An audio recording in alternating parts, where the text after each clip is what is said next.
যদি কেন চলে যাবে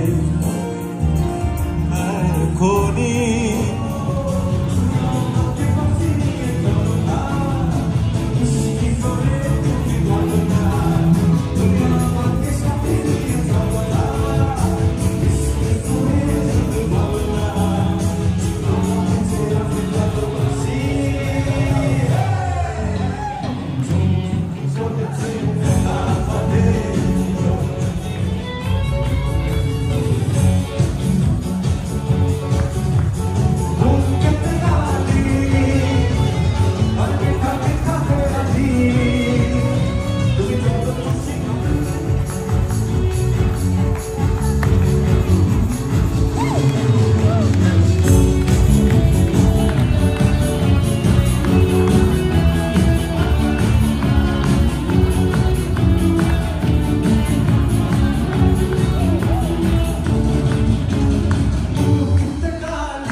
বাংলার ঐতিহ্যকে তুলে ধরা।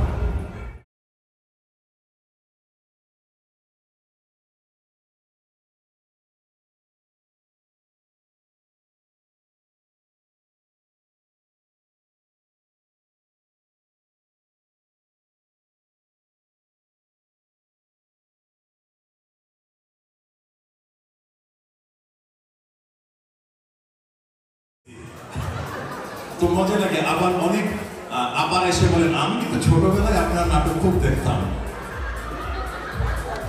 ব্যাকগ্রাউন্ড একটা মিউজিক, যাই হোক এবার মঞ্চে এমন একজন আসছেন যিনি আমার মতো বেতেলকে নাচাইছেন। এবং আসলে এই নাচ নিয়ে যদি কথা বলি, আমরা যারা নাচের শিল্পীর স্বামী আমাদেরকে জানেন তাদের নাচের প্রপসগুলি সেলাই করতে হয় বাসায়। আমাদেরকে তাদের প্রপস, তাদের কাপড়, তাদের এই ড্রেসগুলিকেও সেলাই করতে হয়। সো আপনারা হয়তো 4 মিনিটের 5 মিনিটের একটি নাচের অনুষ্ঠান দেখেন, কিন্তু এই নাচটি তৈরি করতে, কম্পোজিশন করতে অনেক কষ্ট করতে হয়, সাজ গোজ থেকে শুরু করে। সো এবার আমাদের জন্য একটি সৌভাগ্যের বিষয়, আমরা ভাগ্যবান, ধন্যবাদ খোদা তাআলাকে, আজকের এই সুন্দর এই টরন্টোতে আনন্দ আসর অনুষ্ঠানে আমরা 3 জনই পরিবারের একসাথে একই অনুষ্ঠানে পারফরমেন্স করছি। এটি অনেক বছর পরে এই সৌভাগ্য হয়েছে। থ্যাংক ইউ টরন্টোকে আমাদেরকে নিয়ে আসার জন্য এবং চমৎকার অনুষ্ঠানে। Ladies and gentleman, let's welcome on stage Priya Dias এবং অহনা ডায়েস।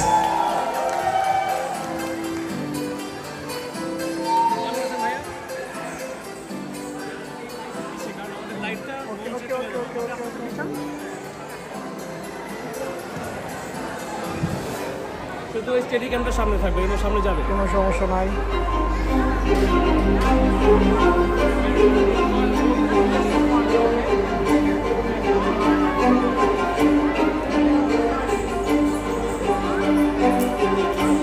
কিছু স্বপ্ন, কিছু বিধেরা, কিছু বই টই ধরো রাগা, কিছু ইচ্ছে সারা দিচ্ছে এই বসন্ত রাত জাগা।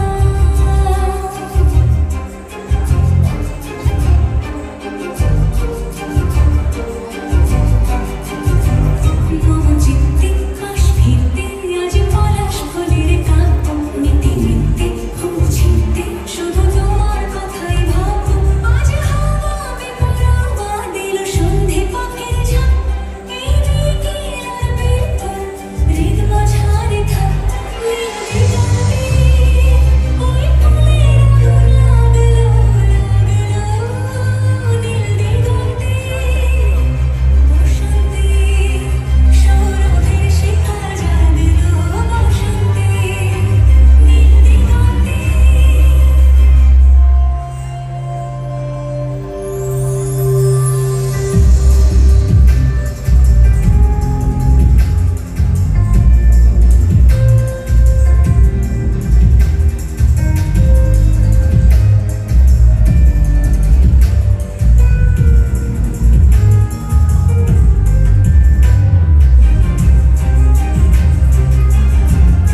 উপরে উপরে এবং এত সুন্দর মানে কি বলবো ওয়েলকামটা হলো সত্যি মনটা ভরে গেল। বাইরের যে বাতাস আজকে বলছিল তোমাকে ঠান্ডার মধ্যে ফেলবো কিন্তু এখানে এসে কিন্তু আবার মানে এত সুন্দর আপনাদের সবাইকে দেখে মনটাই ভরে গেল। আমি ঠান্ডাই নাই। যাই হোক আপনারা নিশ্চয়ই সবাই ভালো আছে। আরো ভালো আমাকে দেখে আমারও আপনাদেরকে দেখে আজকে যারা অনুষ্ঠানটা আয়োজন করলো মহি ভাই এবং তার সাথে যারা আমাকে কন্ট্যাক্ট করেছে মিঠুন এবং ইত্তেলা, প্রথমেই আমি তাদেরকে ধন্যবাদ জানাচ্ছি। আর তা না হলে এত সুন্দর একটা অনুষ্ঠানে আসাই হতো না। আর এই তো অনুষ্ঠানে আর সময় নষ্ট না করে আমরা প্রথমেই গানেই চলবো। সবাইকে নববর্ষের অনেক অনেক শুভেচ্ছা এবং অবশ্যই শুরুতে একটা গান গাই, যে গানটি লিখেছেন বাংলাদেশের প্রখ্যাত অভিনেতা আল মনসুর এবং সুর করেছেন আমিনুর রহমান মিঠু।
যাওয়ার পরে আমরা একদম ছোটবেলার বন্ধু। ওর স্বপ্ন ছিল যে আমরা একটা বাংলাদেশের ব্র্যান্ড তৈরি করব। সেই 12 ক্লোদিং হচ্ছে সেই বাংলাদেশের ব্র্যান্ড, যেখানে সবকিছুই বাংলাদেশে থাকবে এবং এই বাংলাদেশের ব্র্যান্ডকে আমরা এই জেনারেশনদের কাছে আমরা দিয়ে যেতে চাই যারা বাংলাদেশকে ক্যারি করবে। আমরা বিদেশে যে কোনো দোকানে যাই, বড় বড় স্টোরে মেড ইন বাংলাদেশ দেখি, কিন্তু আমরা বলতে পারি না ওই ক্যালভিন ক্লেইন বা মাইকেল কোর আমার বাংলাদেশে। আমরা দর্জির কাজ করি শুধুমাত্র সেগুলি, কিন্তু আমি যা পড়ে আছি, ওরা যা পড়ে আছে, আপনার স্ক্রিনে যা দেখলেন, ওখানে আমাদের বুথে যা স্যাম্পল নিয়ে এসেছি সবকিছু বাংলাদেশের। কোনো কিছু এখানে বোতাম থেকে শুরু করে, চেইন থেকে শুরু করে প্রতিটি জিনিস বাংলাদেশের তৈরি। আমাদের প্রচুর একদল ক্রিয়েটিভ ডিজাইনার আছে যারা ইয়াং জেনারেশন কাজ করছে, তারা এই ধরনের কাজগুলিকে বিশ্বে নিয়ে যাচ্ছে। থ্যাংক ইউ সো মাচ যারা দর্শক, এবং থ্যাংক ইউ সো মাচ, আমি আবারও কংগ্রেচুলেশন জানাই যারা পার্টিসিপেশন করেছে। Thank you, this is a wonderful presentation. Thank you.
আছে, আইএম ক্রিয়েটিভ ল্যাব আছে, তাদের পাশাপাশি কিন্তু আরো দুটি মানুষ আপনাদেরকে আজকে এত সুন্দর একটি অনুষ্ঠানের উপহার দিয়েছেন, আপনাদেরকে একসাথে করেছে ঈদের আনন্দ, বৈশাখীর আনন্দে মেতে ওঠার জন্য।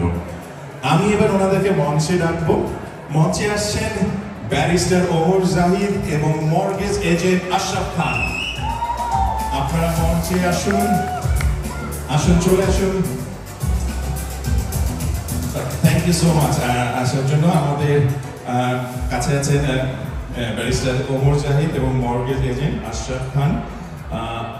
আপনাদের কাছে প্রশ্ন করব, মানে এত কিছু থাকতে আপনারা এই ধরনের কেন অনুষ্ঠান আয়োজন করলেন এবং আপনারা কিভাবে আসলেন এর মধ্যে? ধন্যবাদ টনি ভাই। আসলে আমি ছোটবেলা থেকে আপনার নাটক দেখে দেখে অভ্যস্ত, কোনোদিন আপনার সাথে এরকম দেখা হবে এটা ভাবিনি। যদিও বাংলাদেশ ইন্ডাস্ট্রি সম্ভবত আপনাকে মিস করছে, কারণ আপনি বাংলাদেশ ছেড়ে ইউএসএ চলে আসছেন। আসলে কমিউনিটির যত প্রোগ্রাম আছে সব প্রোগ্রামেই আমরা থাকার চেষ্টা করি, কারণ আমরা চাই আমাদের কমিউনিটির বন্ডিং, আমাদের মধ্যে যে ভ্রাতৃত্ববোধ সেটা আরও বাড়ুক এবং এই প্রোগ্রামগুলো সেই ভূমিকাটা বড়ভাবে পালন করে। আর আজকের এই প্রোগ্রামের আয়োজক আমাদের মহি ভাই, এবং এটা আপনারা সবাই প্রোগ্রামটা দেখেই বুঝতে পারছেন এটা একটু ভিন্ন দেন আমাদের যে সব অন্য প্রোগ্রামগুলো হয়। যারা এই প্রোগ্রামটার পিছনে আছেন তারা যে অনেক ইনপুট দিয়েছেন, তাদের যে অনেক সৃষ্টিশীলতা আছে, এটা কিন্তু এই প্রেজেন্টেশনে বোঝা যায়। Thank you. এবার আশরাফ খানকে বলবো কিছু বলার জন্য। আমার সাথে ওনাদের কিন্তু মাত্রই পরিচয় হলো, আমরা কখনোই সামনাসামনি আসিনি। সো আশরাফ খানকে আমি কিছু বলার জন্য বলতে চাই। ধন্যবাদ টনি ভাই। জাস্ট একটা কথা বলে রাখি, ছোটবেলায় সবাইকে জিজ্ঞেস করতাম যে আমি কি দেখতে কি টনি ভাইয়ের মতো, টনি ডায়াসের মতো নাকি। তো আজকে খুবই ভালো লাগছে আপনার ভাষায় দাঁড়াতে, যে কারণে আমি এরকম অনুষ্ঠানগুলোতে অংশগ্রহণ এবং স্পন্সর করতে আমার ভালো লাগে, কারণ আমরা সবাই একত্রিত করতে পারি এবং এই আনন্দমেলার প্রোগ্রাম কীভাবে করে সাজানো হয়েছে বিভিন্নভাবে এবং সবাইকে একত্রিত করার জন্য এবং আমাদের নেক্সট জেনারেশনকে আমাদের কিন্তু এনকারেজ করার জন্য উই এক্সিস্ট অ্যান্ড আমাদের সাহিত্য এবং আমাদের সংস্কৃতিকে একটু সামনে এগিয়ে নিয়ে যাওয়ার জন্য। এবং অবশ্যই আমরা আরও চেষ্টা করবো আমরা সবাই যদি একসাথে হতে পারি, আমরা আমাদের বাংলাদেশি কালচারকে আরও সামনে থেকে এগিয়ে নিয়ে যেতে পারবো। সাথে থাকবেন ইনশাআল্লাহ। Thank you. Thank you so much আপনাদের এই সহযোগিতা সমর্থনের জন্য। আমরা 12 ক্লোদিংও আছি। যখন আমরা বাংলাদেশের সংস্কৃতি, বাংলাদেশের সাহিত্যকে বিশ্ব দরবারে নিয়ে যাবো, আমরা 12 ক্লোদিং আছি। এই যে আমি পড়ে আছি সব কিছুই আমাদের 12 ক্লোদিংয়ে। সো আপনারাও 12 ক্লোদিংয়ের সাথে থাকবেন, আমরাও থাকবো এরকম সুন্দর সুন্দর অনুষ্ঠানের জন্য। সো আপনাদেরকে একটা মেমোরি দিতে চাই, সত্য স্মৃতি, যেটা আপনারা ধরে রাখবেন সবসময়। আমি এবার ডাকছি আমাদের সবার প্রিয় মহি রহমতুল্লাহকে, ব্যারিস্টার ওমর জাহিদ এবং মর্গেজ এজেন্ট আশরাফ খানকে ক্রেস্ট উপহার দেওয়ার জন্য। প্রথমেই দিচ্ছেন ব্যারিস্টার ওমর জাহিদকে।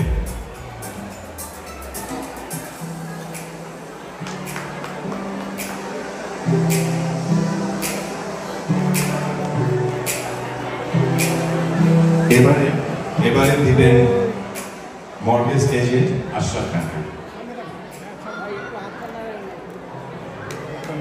আসলে ক্রেস্ট ছোট্ট একটি জিনিস, কিন্তু এটি আমাদেরকে আরো প্রেরণা যোগাবে সামনে এগিয়ে যাওয়ার জন্য, আমাদের পাশে থাকার জন্য। Thank you so much ladies and gentleman. আমরা আবার একটা জোরে হাততালি দিব মহি রহমতুল্লাহ, আমাদের ব্যারিস্টার ওমর জাহিদ এবং মর্গেজ এজেন্ট আশরাফ খানকে। Thank you so much.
করেছি